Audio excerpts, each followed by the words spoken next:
Y el conversatorio que nos reúne en esta ocasión es dedicado al Joker. Para ello agradecemos de todo corazón al Grupo Hermes y al CEF de la Católica, que nos han brindado todo su apoyo incondicional, y gracias a ellos se está realizando esta actividad en esta institución. Así que antes de iniciar, fuertes aplausos por favor para estas organizaciones.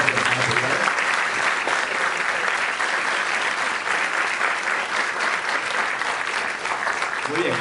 Y esos mismos aplausos de igual forma para ustedes por asistir, tomarse su tiempo. Sabemos que un día jueves no es el mejor día a veces de las ocasiones, pero están aquí, están interesados en reflexionar a partir de elementos de la cultura pop, y eso es una de las consignas que tanto Filosofía Viva como el Grupo Hermes y las diversas instituciones que nos han apoyado persiguen.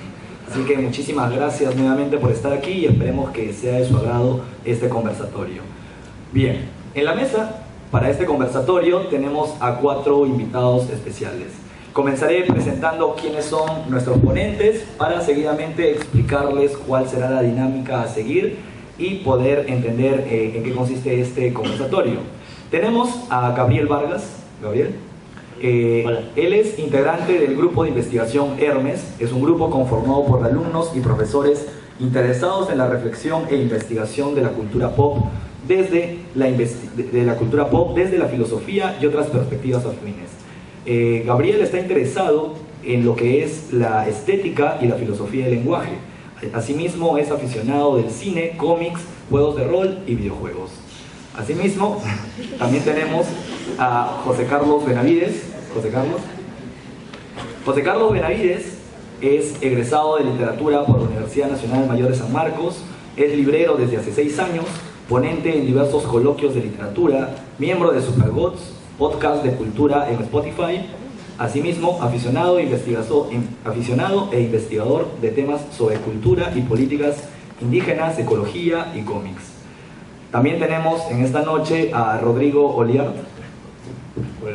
Rodrigo es licenciado en Humanidades con mención en Estudios Teóricos y Críticos por la Pontificia Universidad Católica del Perú, donde también es miembro del Grupo Hermes. Y por último, contamos con la presencia de Alexis Quintana, como pueden tenerlo ahí. Alexis, él es egresado de Psicología por la Universidad Nacional Federico Villarreal, también es egresado del Centro de Investigación y Docencia en Psicoanálisis, formación en Psicodiagnóstico de Rorschach, y también realiza atención de pacientes en la clínica psicológica Mutuamente. Muy bien, comenzaremos con Gabriel, seguidamente José Carlos. Como tercera intervención tendremos a Rodrigo y terminaremos este conversatorio, al menos por parte de los panelistas, con Alexis. Cada ponente va a tener unos 15 minutos aproximadamente. Yo igual les voy a estar brindando una notificación de tiempo. Después de ello pasaremos a algunas preguntas que la organización ha preparado, que se van a desprender de acuerdo a lo que nos van a exponer. Y por último pasaremos a la intervención por parte del público, que esperemos ya sea para críticas como para reflexiones extra. Tienen en ese sentido el micro libre porque forman una parte fundamental de este conversatorio. Muy bien, sin más que decir, comenzamos con Gabriel Vargas. Hola, ¿qué tal? Bueno, mi ponente se llama Un hombre entra en una bala. Es uno de los chistes que intenta hacer el Guasón durante el arco, por lo que estuvieron en la sala de grados, mencioné, que se llama The War of Jokes and Riddles, la guerra entre bromas, chistes y acertijos, en donde el Guasón tiene problemas para reír, está intentando inventar chistes. Entonces explota un edificio y mientras está caminando por ahí le dispara a un policía y dice eso: un hombre entra en una bala. ¡Ouch! Y eso es el punch. Bueno, hablemos un poco sobre el proceso, ¿no? Desde que apareció por primera vez en 1940, el Guasón ha pasado por distintas etapas e identidades. Más que analizar alguna de ellas particularmente, el objetivo de mi ponencia es intentar entender desde nuestro punto de vista contemporáneo qué puede significar el hecho de que exista un supervillano que sea bromista y loco, entre comillas. Porque es raro encontrarnos con un personaje así en los cómics. Los malos siempre han sido monces o perversos en los sentidos más tradicionales, y siempre han perseguido alguna ambición con la que podemos relacionarnos, algo que podemos entender y clasificar claramente como malo. Pero de pronto nos encontramos con este sujeto que le cuenta chistes a su archirrival y que en muchas ocasiones quiere hacerlo reír. Entonces, a partir de eso, me puse un poco a pensar en el tipo de relación que suelen tener este tipo de parejas en los cómics. Por ejemplo, Superman y Lex Luthor, la relación que tienen es una antinómica, es una de polos opuestos. Superman es inocente, fuerte, corajudo, Lex Luthor es astuto, debilucho y cobarde. La pregunta es, ¿cómo encajan aquí Batman y el Guasón? Una respuesta muy obvia sería, Batman nunca se ríe, Batman es serio, ¿no? Y el Guasón es un payaso, pero yo siento que eso no llega a tocar el verdadero tema de fondo. Entonces tenemos primero que saber qué cosas representa Batman y qué cosas representa el Guasón para comprender si efectivamente hay aquí una relación antinómica. El símbolo de Batman es claro, es un murciélago, y en el mismo cómic menciona que esto representa el miedo. Su objetivo es inspirar temor en los criminales, una especie supersticiosa, como lo llaman, para disuadir sus actos vandálicos o violentos. Así como teníamos a un supervillano que se sale de lo tradicional haciendo chistes, también tenemos a un superhéroe extraño que utiliza el miedo como herramienta de control o de poder, como lo podría ser un tirano. ¿No? Es en la misma cita de Maquiavelo, ¿no? Si es que hay que decidir entre, bueno, voy a parafrasear, ¿no? Si es que hay que elegir entre ser amado o ser temido, es mejor ser temido, ¿no? Obviamente es mejor las dos cosas, pero si tenemos que decidir entre una, pues es complicado, es mejor ser temido. Con esta información aún no nos queda muy claro cuál es el lugar del Guasón, ¿no? ¿Qué cosa es lo que es opuesto al miedo? Esa es la pregunta que tenemos ahora. Entonces, para ayudarme, tomé prestado un ejemplo de otro cómic, de Linterna Verde, que es además mi superhéroe favorito. Sinestro es el archienemigo de Hal Jordan, que es Linterna Verde, y representa lo mismo que Batman, siendo un antiguo miembro de los Linterna Verde, que para los que no conocen son algo así como una policía espacial. Están divididos como en sectores, así como la policía puede estar dividida en, no sé, distritos, cuadras, ¿no? Y Sinestro usa su anillo amarillo para canalizar su poder y su deseo de inspirar temor con el objetivo de controlar rigurosamente el crimen. Quiere convertirse en tirano del universo para asegurar su seguridad. Sinestro no destruye, Sinestro domina. Por el otro lado tenemos a Hal Jordan, su antiguo aprendiz. Hal y todos los Linterna Verde representan la parte del espectro emocional de los anillos que corresponde a la fuerza de voluntad.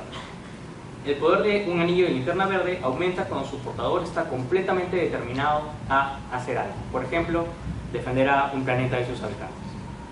Entonces, volviendo al otro ejemplo, ¿no? Por un lado tenemos al miedo que paraliza, al miedo que subyuga, que condiciona, en el caso de Batman y de Sinestro, y por el otro lado la fuerza de voluntad que nunca se rinde y nunca se detiene. Y ahí tenemos a Jordan, Linterna Verde, y también al Guasón. Entonces, ¿cuál es el vínculo entre los chistes o las bromas con una fuerza de voluntad? Y podríamos decir sobre las bromas, como dice Zizek, y cito acá, representan la creatividad única del lenguaje y al mismo tiempo son colectivas, anónimas, sin autor, aparecen de pronto de la nada. Es decir, son la muestra, la evidencia de una fuerza espontánea creativa que habita dentro nuestro, como seres capaces de usar lenguaje y que sale disparada sin necesariamente ser llamada. Contar o crear un chiste puede ser un evento planificado, pero generalmente suele ser un impulso, un ejercicio activo de nuestro ingenio y nuestra capacidad performativa. Nos toca en este momento examinar mejor qué constituye un chiste y por qué hacemos chistes. Pero antes no quisiera olvidarme de mencionar el paralelo que hay entre lo que ha dicho Zizek de la anonimidad de las bromas, ¿no? Que viene de esta frase en inglés que se dice antes de cada broma, que es "Did you know the one?" o "Do you know the one?", ¿no? Como si fuera, ¿conoces la de el cura y el rabino que traen un bar, por ejemplo, ¿no? ¿Conoces la de, nadie dice como yo diría, no sé, pues has visto la última película de Tarantino, digamos, ¿no? Has escuchado el último chiste de fulanito, ¿no? Es un proceso colectivo. Entonces, hay un paralelo entre esa anonimidad y el origen del Guasón. A mí me parece que parte fundamental de la identidad del Joker es que no tiene un alter ego. Muchos de los criminales de Ciudad Gótica han sido transformados de alguna manera en lo que son ahora, ¿no? Dos Caras, Killer Croc, por ejemplo. Pero a diferencia del resto, la identidad anterior del Guasón carece de nombre, con excepción de, como había mencionado antes, Jack Napier en la película de Tim Burton, ¿no? Y es casi completamente irrelevante para el personaje. Entonces, por ejemplo, Poison Ivy, Hiedra Venenosa, era una botanista, ¿no? Dos Caras tiene todavía de alguna manera la identidad de Harvey Dent ahí. O sea, hay nombres que están relacionados en ese cambio, que influencian a ese personaje de alguna manera, y con el Guasón tenemos un pasado, digamos, de lo que sabemos tenemos una historia de origen, ¿no? Pero realmente no es algo que influencie directamente la persona que era antes el Guasón a lo que es ahora. Parte en realidad de lo que quiere decir el personaje en líneas generales tiene que ver con le puede pasar a cualquiera, ¿no? Eso es algo que aparece en muchos cómics que espero que mis compañeros mencionen con más profundidad que yo.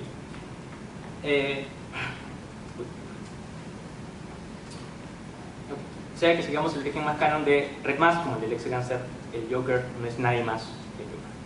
Cito: la idea de que tiene que haber un autor para una broma es propiamente paranoica. Significa que debe haber un otro, del orden anónimo simbólico.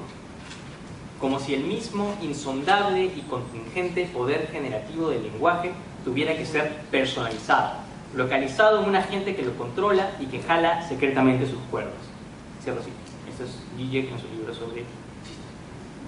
Me gustaría mencionar brevemente a J.L. Austin, un filósofo del lenguaje ordinario, que aborda esta noción de lo performativo en el lenguaje.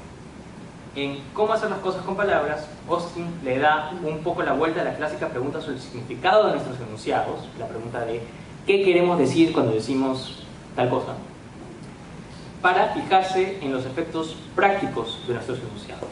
La pregunta ¿qué hacemos cuando decimos tal cosa? El ejemplo más claro dentro de las conferencias de Austin es el de las promesas. Cuando prometo algo, no me encuentro utilizando el lenguaje enunciativo que quiere comunicar algo, sino que estoy realizando una acción que toma efecto en el mundo que me rodea.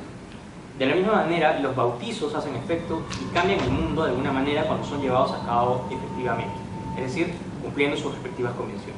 Si yo soy el capitán de un barco y cojo una botella de champán, la rompo contra el barco y digo, ahora esto te bautizo Reina Juana, he cambiado algo, ese barco ahora se llama Reina Juana. Sin embargo, si lo hace un grumete, si lo hace alguien que no tiene esa autoridad, que no puede realizar ese rito correctamente, entonces el proceso queda frustrado. Es un acto, lo que Austin llama un acto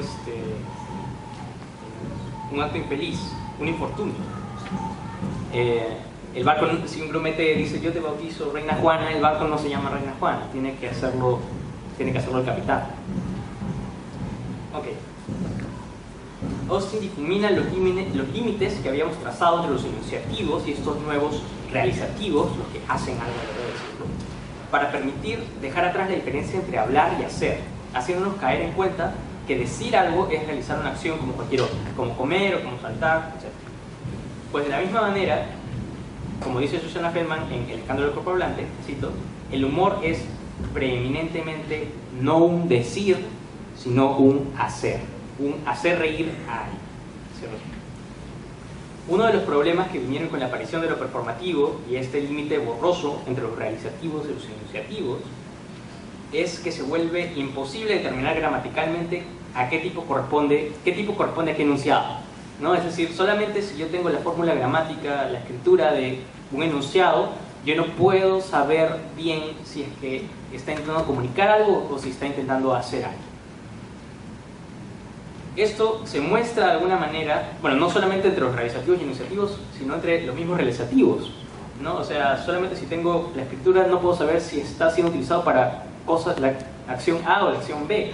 Necesito de alguna manera estar ahí, conocer las circunstancias en las que se ha enunciado eso. Y eso se muestra de alguna manera en este arco que mencioné, War of Jokes and Riddles, un arco de la serie de cómics Batman de 2016, en donde aparece como pregunta cuál es la diferencia entre un chiste y un acertijo. Lo que de alguna manera también nos pregunta cuál es la diferencia entre el guasón y el acertijo. Uno de los chistes que se utiliza como parte de este conflicto es los chistes de Toc Toc, ¿no? Toc Toc, ¿quién es? Tal cosa qué, una respuesta ingeniosa, ¿no?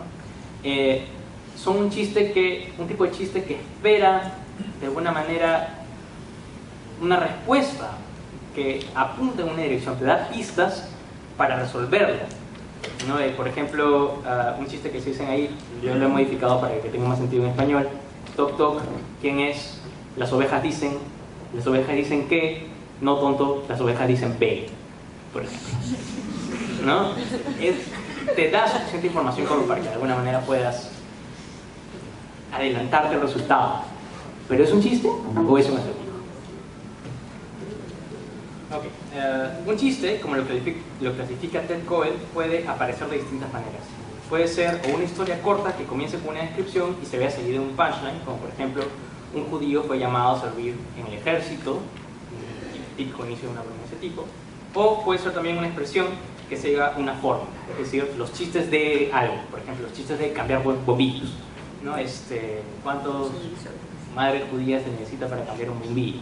No sé. O una mezcla de las dos cosas. Puede incluir una pregunta o no puede incluir ninguna en absoluto. De la misma manera, los acertijos pueden ser retos que el preguntado debe responder o juegos de palabras con un punchline tal como. La cuestión aquí no es tanto el si todos los chistes son acertijos o viceversa, sino pensar en dónde se encuentra la línea que los divide. ¿Qué caracteriza un chiste como un chiste y un acertijo como un acertijo? Entonces, para tener más claridad sobre esto, yo creo que debemos fijarnos en uno de los propósitos más claros que creo que tiene un chiste, que es hacer reír. Me gustaría pensar un poco de entretener o hacer un tipo de juego mental, ¿no? Que puede ser el de un acertijo a primera vista. Creo que Cohen está en el camino correcto cuando describe los chistes como, cito, dispositivos para inducir la intimidad. Cierro cito. Toda broma requiere un punto en común entre el bromista y el público. Incluso las bromas sobre bromas presuponen que el público sepa cómo funciona la broma.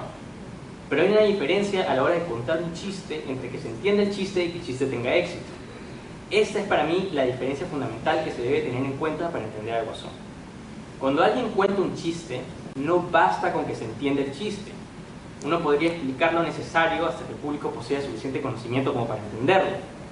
Los chistes sobre, estamos contando hace un rato chistes sobre terapeutas, psicoterapeutas. Entonces alguien tiene que entender más o menos cuál es su trabajo, o que es una tradición que viene de raíces judías de alguna manera, para entender algunos chistes de ese estilo, cómo se desarrolla una sesión de terapia, por ejemplo. Pero yo podría explicar todo eso hasta que ustedes entiendan el chiste y no necesariamente se van a reír. Necesita además ser exitoso, necesita hacer reír para poder generar entre el que lo cuenta y el que lo escucha un espacio íntimo. El, cito, sentido compartido de aquellos que pertenecen a una comunidad. ¿Cierto? Cuando una broma falla, no es posible determinar en dónde se halla la culpa, pero lo que es claro es que se abre un abismo entre los involucrados. ¿Qué se desea? ¿Qué se espera del otro cuando se le bromea a la otra persona? Que vea las cosas como uno, que puedan compartir esa parte del mundo conjuntamente. Y esa visión del mundo no puede ser explicada y no puede ser enseñada. Debe existir antes del momento en el que el chiste es contado. Si no, no funciona. El guasón, como bromista empedernido, necio, se encuentra en una constante búsqueda de esa intimidad. Ha encontrado en Batman a su público ideal. El humor del Joker es, curiosamente, como Feldman cree que es el humor de Austin, un humor subversivo y escandaloso, un asalto al poder. Es el humor de la caída, de un video de YouTube de fails, de alguien tropezándose mientras está llevando cosas encima. Es un humor de la traición de un cuerpo que no puede ser controlado, y un inconsciente que ebulle y se rebalsa, que se escapa de nuestras manos. Pero al mismo tiempo es un humor que busca comprensión y sobre todo cercanía. Es la fuerza creativa del lenguaje manifestada en los infortunios que seduce al controlador. que lo invita a liberarse y a reírse juntos del fracaso de sus propios actos. Y me gustaría mencionar una última cosa, y es que no hemos hablado mucho de por qué se le dice loco. He dicho loco entre comillas al inicio, no hablamos sobre eso. Y es que yo siempre pienso en algo que dijo Kant hace mucho tiempo sobre los enfermos mentales, y él decía que estas personas, digamos, las entendía como personas que no comparten su sentido común con los demás, es decir, que no tienen un punto de referencia que les permita compartir sus experiencias y juicios con el resto. Como si yo estuviera viendo acá un dragón y le dijera, acá hay un dragón, mírenlo, está volando sobre todas sus cabezas y ninguno de ustedes puede verlo. Entonces yo vivo en ese mundo solo, en donde esas cosas están sucediendo y no puedo comunicárselo a nadie. Eso es un loco para acá. Entonces, de alguna manera, esta gente es también, son aquellos que solo pueden hacer bromas de las que solo se pueden reír ellos mismos. Y siento que, como había mencionado antes, el Guasón es un loco que está intentando constantemente romper esa barrera, que otros vean las cosas que él ve y relacionarse con él. Bueno, eso es todo. Muchas gracias.